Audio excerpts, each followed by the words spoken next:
Hello friends, आज हम पाश्चात्य राजनीतिक विचारों के इतिहास में मैकियावेली को समझने का प्रयास करते हैं।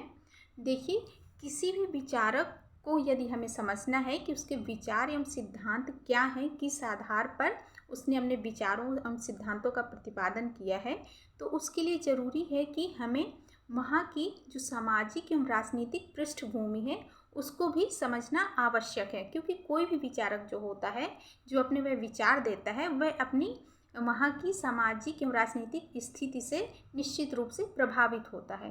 तो आइए देखते हैं कि मैकियावेली का जन्म 1469 में इटली के फ्लोरेंस नामक नगर में हुआ था।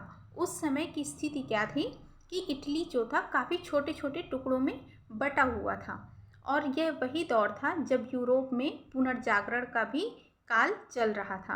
इसके साथ ही हम देखते हैं कि वहाँ की जो राजनीतिक स्थिति है वह एक सामंतवादी शासन व्यवस्था से निरंकुश राजतंत्र की ओर बढ़ रहा था। तो इस संबंध में मैकियावेली क्या कहते हैं कि इटली के एकीकरण के लिए आवश्यक है यहाँ एक निरंकुश राजतंत्र की स्थापना हो।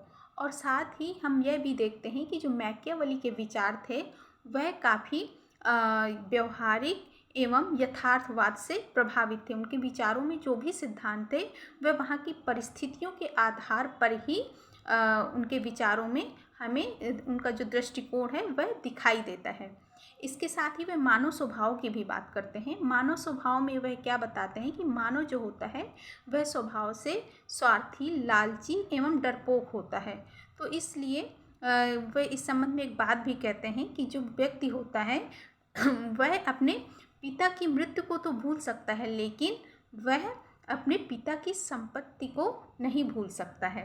तो इस संबंध में कहते हैं कि यदि राज्य को एकीकरण की स्थिति में लाना है, एक स्थिर शासन व्यवस्था को स्थापित करना है, तो राज्य का जो शासक है वह कैसा होना चाहिए, एक निरंकुश शासक होना चाहिए। और इस संबंध में वह उनकी जो एक प्रमुख रचना है प्रिंस में, वह उसमें वहाँ के एक स्ट्रॉन्ग शासन व्यवस्था की बात करते हैं।